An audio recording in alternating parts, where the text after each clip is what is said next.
Abra sua Bíblia, por gentileza, no livro do profeta Isaías, capítulo 9. Nós vamos nos concentrar apenas no versículo 6, mas faremos a leitura da seção maior, que começa no final do capítulo 8, ainda que o alvo de minha concentração, de nossa concentração, será aqui, capítulo 9, versículo 6. E vamos aprender, receber a instrução, pensando na identidade do perfeito restaurador. A identidade do perfeito restaurador. Então, Isaías, final do capítulo 8, até capítulo 9, versículo 7, com alvo de concentração, versículo 6. 22. Olharão para a terra, e eis aí angústia, escuridão e sombras de ansiedade, e serão lançados em densas trevas. Mas para a terra que estava aflita, não continuará a escuridão.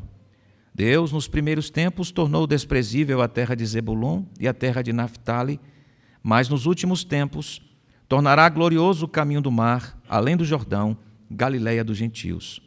O povo que andava em trevas viu grande luz, e aos que viviam na região da sombra da morte, resplandeceu-lhes a luz. Tu, Senhor, tens multiplicado este povo, e aumentaste a sua alegria. Eles se alegram diante de ti, como se alegram no tempo da colheita, e como exultam quando repartem os despojos. Porque tu quebraste o jugo que pesava sobre eles, a vara que lhes feria os ombros, e o cetro do seu opressor, como no dia da vitória sobre os midianitas. Porque toda bota com que o guerreiro anda no tumulto da batalha e toda roupa envolvida em sangue serão queimadas, servirão de pasto ao fogo. Porque um menino nos nasceu, um filho se nos deu. O governo está sobre os seus ombros, e o seu nome será Maravilhoso Conselheiro, Deus Forte, Pai da Eternidade, Príncipe da Paz. Ele estenderá o seu governo e haverá paz sem fim sobre o trono de Davi e sobre o seu reino, para o estabelecer e para o firmar, com juízo e com justiça, desde agora e para sempre. O zelo do Senhor dos Exércitos fará isto. Graças a Deus pela leitura da sua palavra. Como a graça de Deus é realmente preciosa, irmãos. Como Deus se propõe a falar-nos, a assistir-nos, corrigir-nos, animar-nos. Como Deus se inclina e toma a iniciativa de restaurar um povo indigno, rebelde, desobediente. Como Deus eterno em acudir, em estender a mão. Graça, graça. Esses movimentos exaustivamente vistos nas Escrituras, dessa inclinação graciosa de Deus em direção a um povo rebelde e merecedor, deixa a gente estonteado quando a gente lê as Escrituras, de fato. E nesse capítulo 9 de Isaías, diante de promessas tão ricas, nós queremos aqui renovar a nossa memória teológica, observando o clímax dessa sessão, que é exatamente o versículo 6. O ponto central dessa sessão lida é o versículo 6, que nos apresenta o restaurador que Deus enviaria para realizar a obra de transformação e resgate de quem estava nas trevas, conforme lemos no final do capítulo 8 e início do capítulo 9, para o enxergar à luz. O versículo 22 do capítulo 8 e os 5 primeiros versículos do capítulo 9, nesses versículos encontramos a descrição da situação espiritual do povo a quem Deus se dirige. nós encontramos também a mudança radical da situação deles diante de Deus. E no versículo 6, encontramos a forma como Deus mudaria a situação. Então, final do capítulo 8, até o versículo 5, encontramos a situação espiritual desse povo. Encontramos a mudança radical que eles sofreriam da situação. E encontramos o meio pelo qual Deus mudaria radicalmente a situação daquele povo. Versículo 6. Então nós percebemos aqui. Versículo 4. Por quê? Versículo 5. Por quê? Versículo 6. Por quê? E versículo 7. Um para quê? O clímax, portanto, dessa sessão é a apresentação de um menino que nasceria e seria chamado por alguns nomes. Eu quero me deter exatamente aqui nessa construção, nessa mensagem de esperança dada pelo Senhor ao seu povo. O povo de Israel, o povo de Judá, havia se distanciado de Deus, revelando-se rebelde, ingrato, preferiu confiar no braço fraco do homem do que no braço forte de Deus. Deus levanta o seu servo, o profeta Isaías, para chamar o seu povo à ordem, ao arrependimento, à mudança de direção. E o povo não quis ouvir Deus, continuou endurecido, cegado em seu entendimento, confiando nos homens, na sua força. A decadência espiritual desse povo pode ser observada na leitura do primeiro capítulo de Isaías. Tome um tempo hoje, domingo, quando chegar em casa, leia o primeiro capítulo de Isaías, mas leia de queixo caído, porque a situação era deplorável, terrível. E não se surpreenda se você se identificar, viu? Essa era a situação do povo chamado por Deus. O povo que havia recebido a extensão da mão graciosa de Deus. O povo que havia visto as manifestações da graça de Deus. Estava longe de Deus. Deus, então, promete disciplinar esse povo. E no campo da disciplina estava o objeto do interesse de Deus de restaurar. A disciplina era para restaurar. A disciplina visava o resgate das trevas para a luz. E a despeito da dor que sofreriam, sentiriam no cativeiro babilônico, que é o ponto aqui do livro de Isaías, terrível cativeiro babilônico, Deus prometeu um restaurador daquela condição. Vocês irão para lá, mas eu vou enviar um restaurador. E é a figura desse menino aqui. É a figura do servo em capítulo 42 de Isaías. É a figura do servo sofredor de Isaías 53. Era o ungido de Deus, o Messias, que seria enviado para libertar o povo. E aqui nessa apresentação magnífica, dos nomes magníficos que esse menino receberia ou recebeu, apontam para a clareza do seu caráter. Vocês sabem, estão familiarizados, assim imagino, que nome nas Escrituras está sempre apontando para caráter. Os nomes nas Escrituras apontavam para o caráter. Por isso observamos em algumas passagens das Escrituras, quando Deus resolve alcançar alguém, muda o nome. Foi assim com Abraão, Jacó, Israel, próprio Saulo, para Paulo.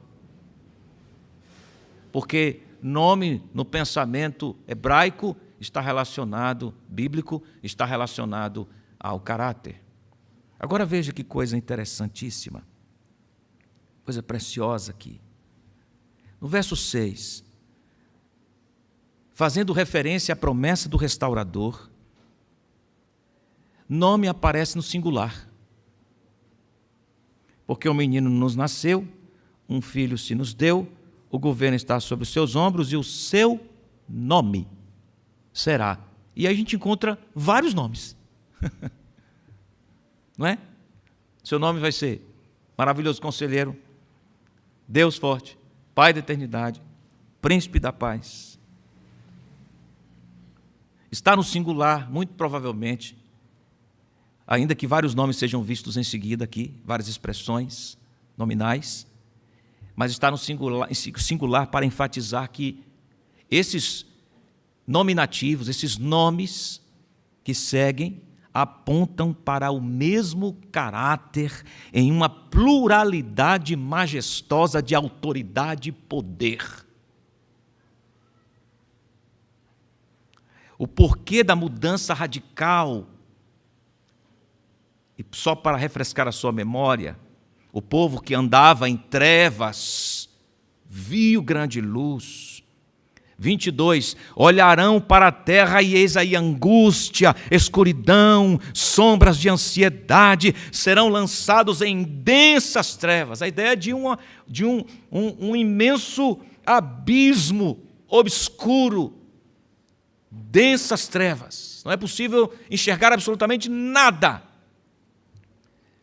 Essa era a condição espiritual do povo, sem esperança, plena angústia. Mas, esse mas propõe uma mudança histórica, uma mudança de situação, de quadro. Para a terra que estava aflita, não continuará a escuridão mais. Porque Deus, de um lugar inimaginável, na Galileia, começará uma obra que abalará o mundo. Tornará glorioso o caminho do mar. E o povo que andava então em trevas, por esse propósito de Deus, verá a luz. E os verbos estão todos no passado. Observou isso? Isso não tinha acontecido ainda quando Isaías escreveu, recebeu de Deus essa porção. E por que ele escreve os verbos com ações passadas, como se já tivessem acontecidas? O povo viu grande luz. O Senhor fez isto. O menino nos nasceu, passado. Mas isso não tinha acontecido ainda.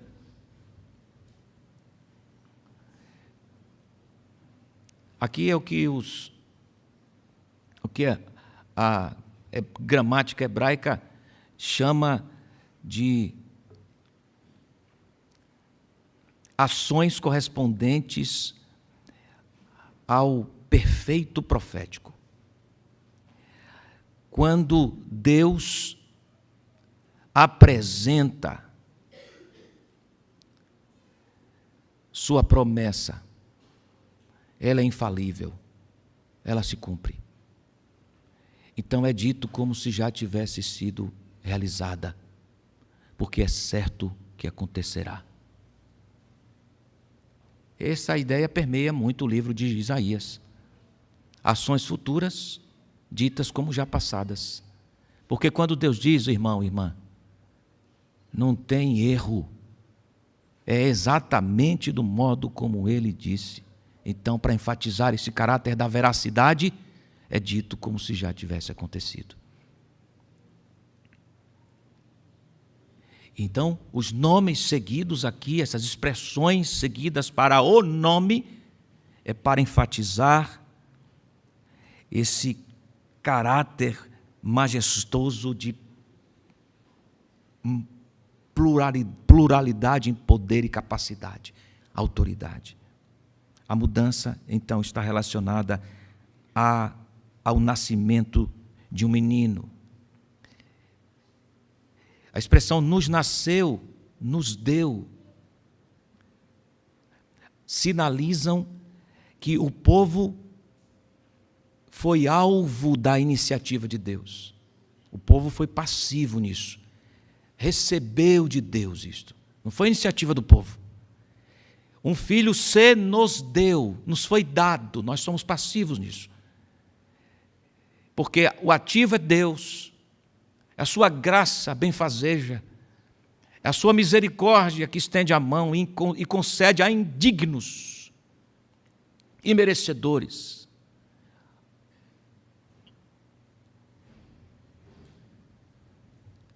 E esse menino é descrito então como restaurador. Observe que o início do versículo 6, na segunda linha, segunda parte do versículo 6, porque o menino nos nasceu, um filho se nos deu, o governo está sobre os seus ombros. Essa é uma afirmação antes de mencionar os nomes. Porque esse restaurador, o objeto dessa restauração, o alvo, o instrumento para essa restauração, o único instrumento para essa restauração, esse menino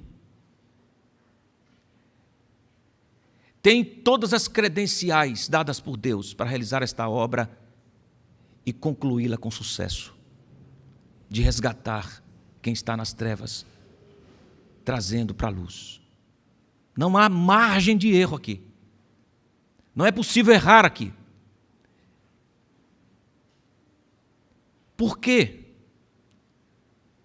Porque a promessa é dada por Deus, os verbos estão no passado anunciando algo que ainda não tinha acontecido, para mostrar a veracidade da promessa e da palavra de Deus. Segundo, porque quem vai fazer esta obra, sendo instrumento de Deus, é quem é. O governo está sobre os seus ombros. Quem é ele? Ele é rei absoluto. Ele é o que reina absoluto. Governo aqui é domínio, autoridade. Onde está o domínio, a autoridade desse agente singular de Deus? Esse representante de Deus, esse restaurador, nos seus ombros.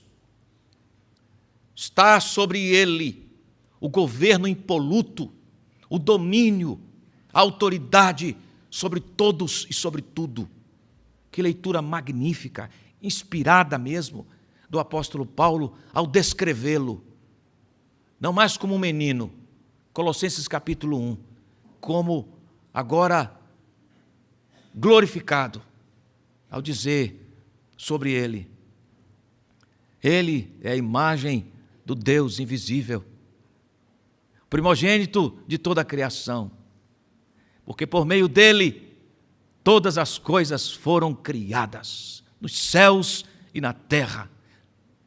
João, com igual lucidez e inspiração, também descreve, sem ele, capítulo 1 do Evangelho de João, nada do que foi feito se fez sem ele. Tudo é por ele, porque ele tem todo domínio. E que mensagem apropriada para esse povo que seria levado para o cativeiro, porque entendeu que o governo dos homens era a regra para si. Entendeu que a força dos homens, que a autoridade dos homens deveria ser respeitada, amada, seguida, e não a de Deus. Preferiu abrir os ouvidos para o governo dos homens do que abrir o coração para o governo de Deus. Aí Deus vem e diz: eu vou mandar o rei na forma de um menino. O governo está sobre os seus ombros. Agora, o que isso comunica diretamente? Que esse menino, que recebeu domínio absoluto, governo e autoridade absoluta,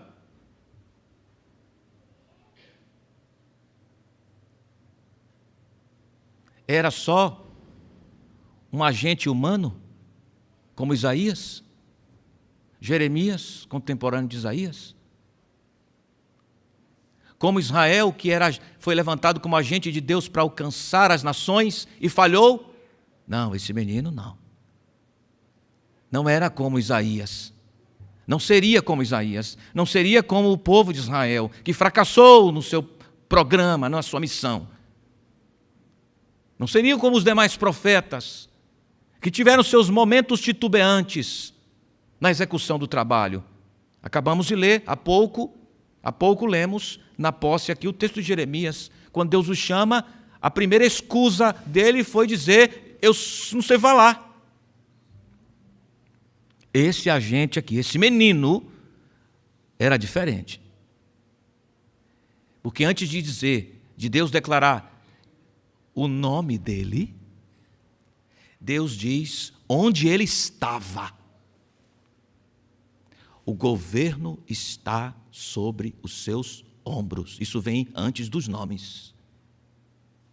Para dizer que ele não era como nenhum que veio antes dele. E nenhum que viria depois dele. Deus está destacando que ele é rei. Esse menino que nasceria seria rei.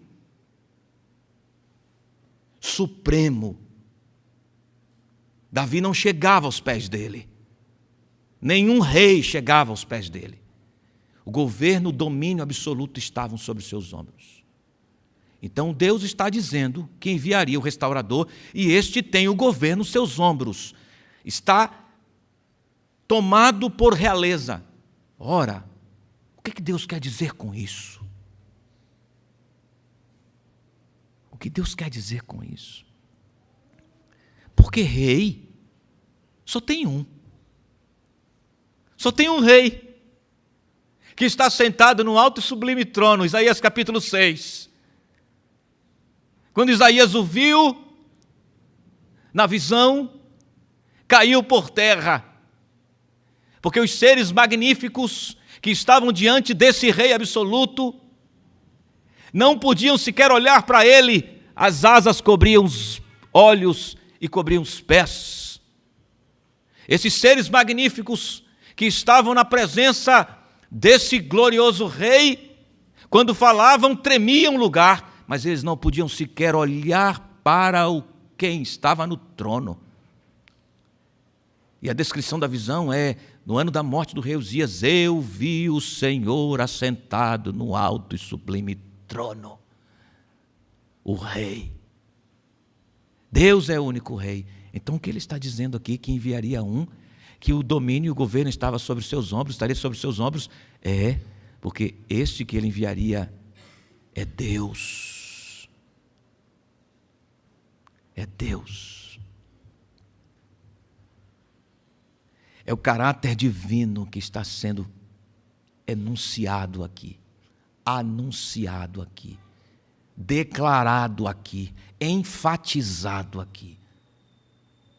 Deus está dizendo que quem ele iria enviar era Deus. E aqui eu recorro novamente ao Evangelho de João capítulo 1. O Verbo se fez carne e habitou entre nós. Vimos a sua glória, glória como do unigênito do Pai. No princípio era o Verbo estava com Deus. Completem. O Verbo era Deus. Esse menino não seria o profeta Ezequias, o profeta Ezequiel, Israel. Esse menino seria inigualável rei. Mas já é dito como sendo, porque ele é rei absoluto. Que lição preciosa para nós imediatamente já. Saber que essa promessa já se cumpriu. Esse menino já foi enviado.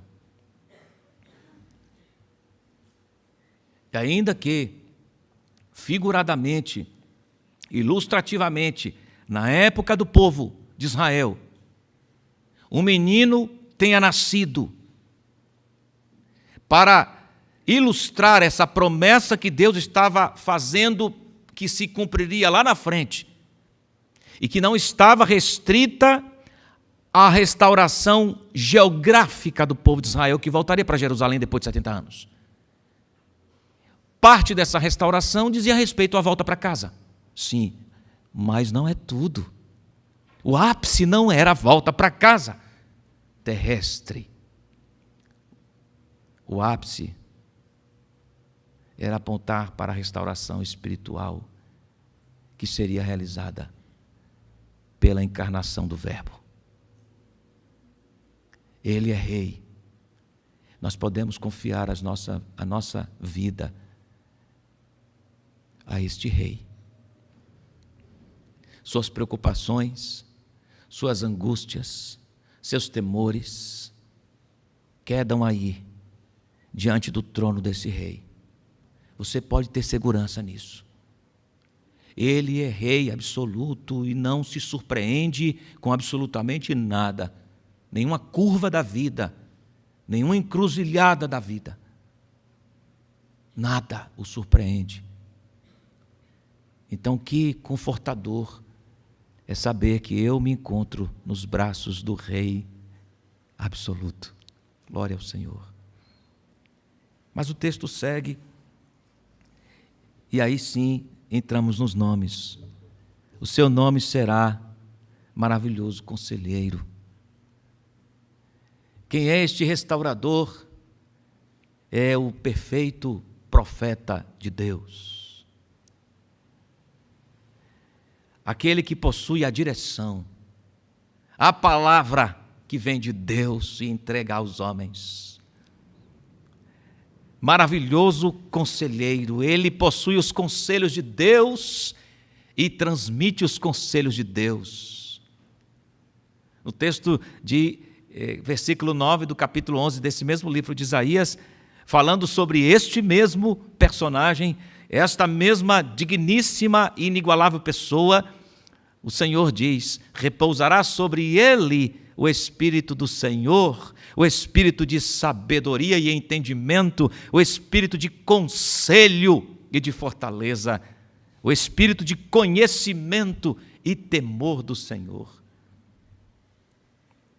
Ele é o perfeito profeta de Deus, como aquele que vem de Deus para trazer o conselho de Deus para nós, direção para a vida. Ele nos dá direção para viver, irmãos. Quando estamos no emaranhado de interrogações, não sabemos para onde ir, nós temos a segurança de que o conselho perfeito vem dele. Ele cuidará e nos ajudará a decidir corretamente. Ele nos dá o bom conselho, nos diz qual é a vontade de Deus. A vontade, a direção de Deus para o seu namoro deve vir dele, de Deus. A direção de Deus para os seus estudos deve vir de Deus. Ele é de Jesus Cristo, é o conselheiro perfeito, maravilhoso, diz o texto, inigualável. A direção e a clareza para o seu trabalho vem do maravilhoso conselheiro. Busque nele. Busque nele. A resolução para os conflitos matrimoniais vem do conselho dele. Ele é maravilhoso conselheiro. Mas o texto também diz que ele é poderoso Deus, Deus forte. Nenhuma força supera a dele. Ele é chamado de Elohim, Deus, o mesmo nome usado para o Criador em Gênesis 1. No princípio criou Deus os céus e a terra. Ele é chamado aqui do mesmo nome, daquele que do nada criou tudo pelo poder da sua palavra. Ele é chamado de Deus forte. Toda a energia, toda a capacitação procedem dele, porque ele é poderoso, criou tudo o que há. É ele. É ele, o restaurador. A energia que você tem, suas habilidades, talentos, não vem de você. E se não vem de você, não podem ser usadas só para servir você. Não podem ser usadas primariamente para servir você. Se vem de outro, deve voltar de onde veio. Para onde veio? De onde veio? Deve voltar para ele. Toda energia, toda inteligência, toda disposição mental, espiritual, afetiva, deve ser canalizada para ele, o doador poderoso, Deus. Viver de outro modo é jogar a vida fora. Desperdiçar a vida, desperdiçar a energia. Aí a gente entende com mais clareza, agora, nesse contexto de aplicação, Eclesiastes 12, não é? Quando o sábio chama a atenção dos jovens, para que aproveitem a sua juventude, canalizando tudo que receberam para Deus. Lembra-te, jovem, dos dias da tua mocidade, para que quando chegarem os maus dias, você não venha dizer não tenho neles prazer, porque jogou fora energia física, mental, disposição, perdeu tempo. Sua vida é mais do que as redes sociais, tá certo? Sua vida é mais do que as redes sociais. Tem gente que fez da vida uma fake news. A vida consiste em tirar selfie e postar. É só isso que consiste a vida. Aparecer para os outros. E tem gente que ainda tem a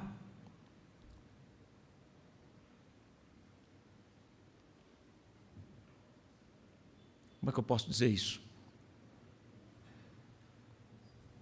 Ousadia, para ser generoso,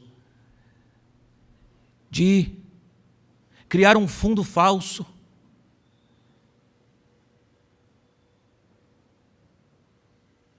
tirar suas fotos para dizer eu estive lá. Está vendo aqui o Vale Nevado em Santiago? Eu estive em tal lugar.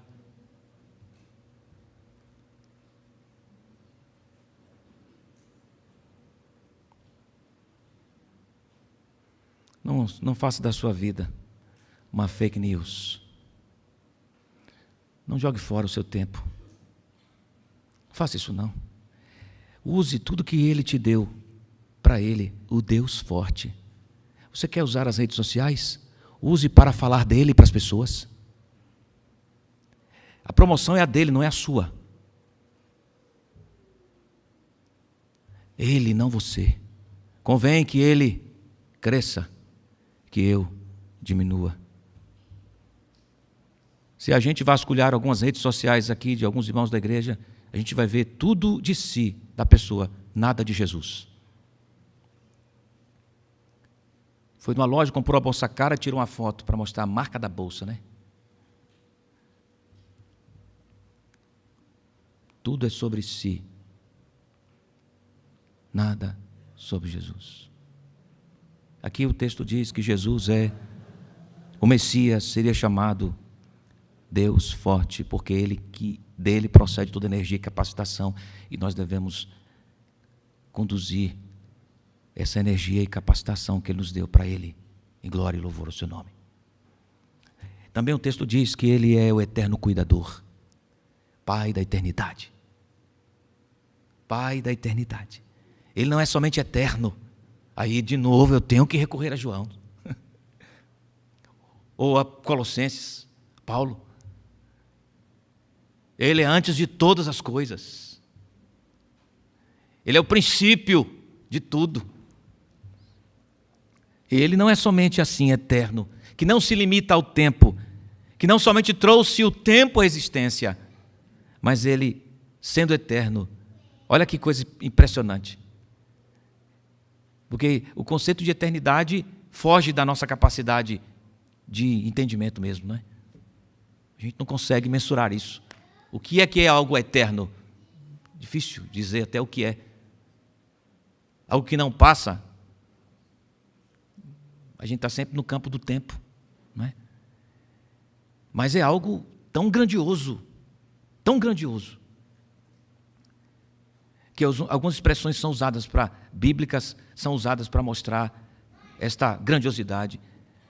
Por exemplo, as promessas do Senhor não caducam, não desbotam, para falar que elas são perenes, não cessam, seguras, eternas. A palavra do Senhor não passará. Os céus e a terra passarão, mas as minhas palavras não hão de passar, eternas.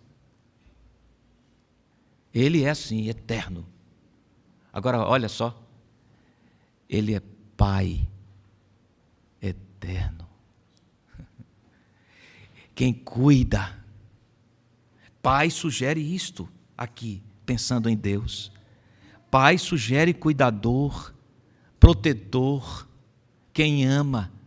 Ele é o amante eterno, o cuidador eterno, Pai da eternidade. Davi, no Salmo 103, 33, diz o texto assim, falando de Deus: como um pai que se compadece dos seus filhos, diz assim o Senhor, se compadece dos que o temem. Deus é retratado nas Escrituras como Pai. Deus promete o restaurador e diz que um dos nomes majestosos que descrevem a pluralidade do seu poder e autoridade é que Ele é Pai eterno. Dos nomes Pai da eternidade. Quem sabe você não teve um bom exemplo de pai até aqui.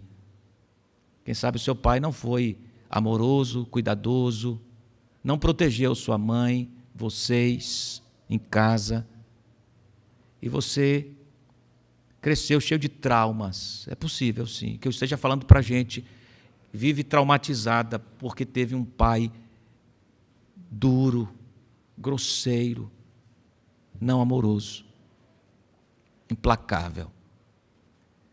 Mas a despeito da sua experiência dura, e que nós nos solidarizamos com você, a despeito da agudeza da sua dor, da falta de credibilidade que você tem trazido consigo por conta dessa experiência, o Deus da Escritura, o Deus único e verdadeiro, o Criador de todas as coisas, que é apresentado na Bíblia, Ele é um Pai que nunca te decepciona, nem me decepciona. Nunca fracassa. E Ele enviou o seu Filho, que recebe o nome de Pai da eternidade. Porque conhece tempos e modos. Porque administra, governa, dirige tempos e modos. E é amoroso e cuidadoso, suficiente para proteger. Você pode confiar nele, viu? Pode confiar nele. Vai na paz, na certeza de que Ele é seu Pai. E por fim Ele é chamado de Príncipe da Paz, enfatizando que Ele carrega sobre si a missão de reconciliar. Ele é a personificação da paz. E essa paz aponta para o restabelecimento da harmonia, de um relacionamento crucial que foi quebrado entre Deus e os homens. Essa é a guerra, a pior guerra que existe é esta. A guerra da inimizade contra Deus. Essa é terrível, não tem nada igual que isso. Nossa guerra contra Satanás não é nada diante da guerra do pecador contra Deus. Porque contra Satanás nós temos Deus como nosso baluarte e firmeza. Podemos lutar e já somos considerados vencedores. Contra Deus nós não temos nenhum advogado de defesa. Não temos nenhuma proteção. Não temos nenhum sustento. Não há esperança contra Deus sem a provisão de Deus.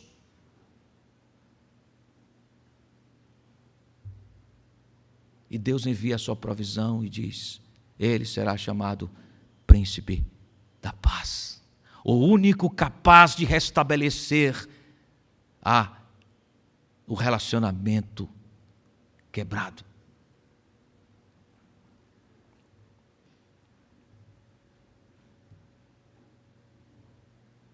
Por ele a reconciliação é realizada. Agora nós podemos ler novamente o texto de Romanos, capítulo 5, que lemos no início do culto.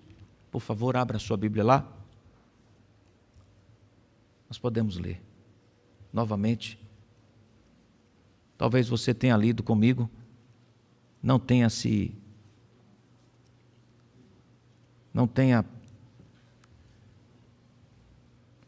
observado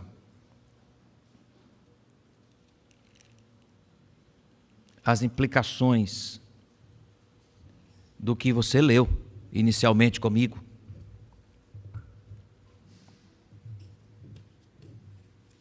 Romanos, capítulo 5. Fique em pé.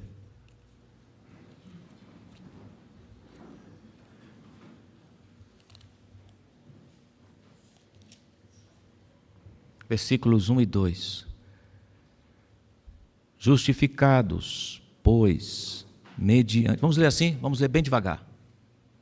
Vamos ler bem devagar mesmo para a gente mastigar isso aqui.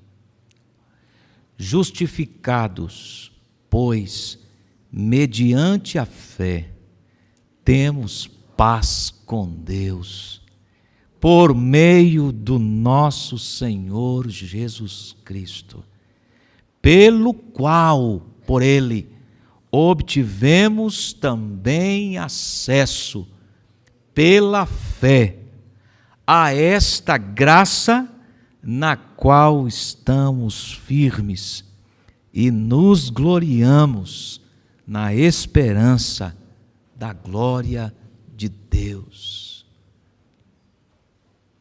Cumpriu-se Isaías capítulo 9.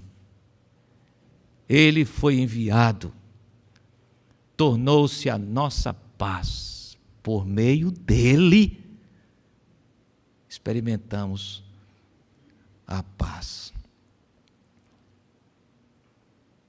Deixa eu fazer uma pergunta para você. De que lado dessa história você se encontra nessa manhã? Do lado de capítulo 8 de Isaías, versículo 22? Aqueles que olham para tudo só veem angústia, tristeza e densas trevas? Ou do lado dos que estão no menino de Isaías capítulo 9, versículo 6? Que foram agraciados com a chegada dessa transformação, capítulo 9, versículos 1 a 5. Ou que desfrutam da condução desse restaurador, observada aí no versículo 7 de Isaías, para que ele estenderá o seu governo e haverá paz sem fim sobre o trono de Davi e sobre o seu trono, para o estabelecer e para o firmar com juízo e com justiça desde agora e para sempre. Estamos debaixo do seu justo reinado. E isto aconteceu porque quem disse é fiel. O zelo do Senhor dos Exércitos fará isto. Louvado seja Deus. Que isso caia como uma bomba de ânimo para a sua vida hoje de manhã, irmãos. Irmão querido. Que isso caia como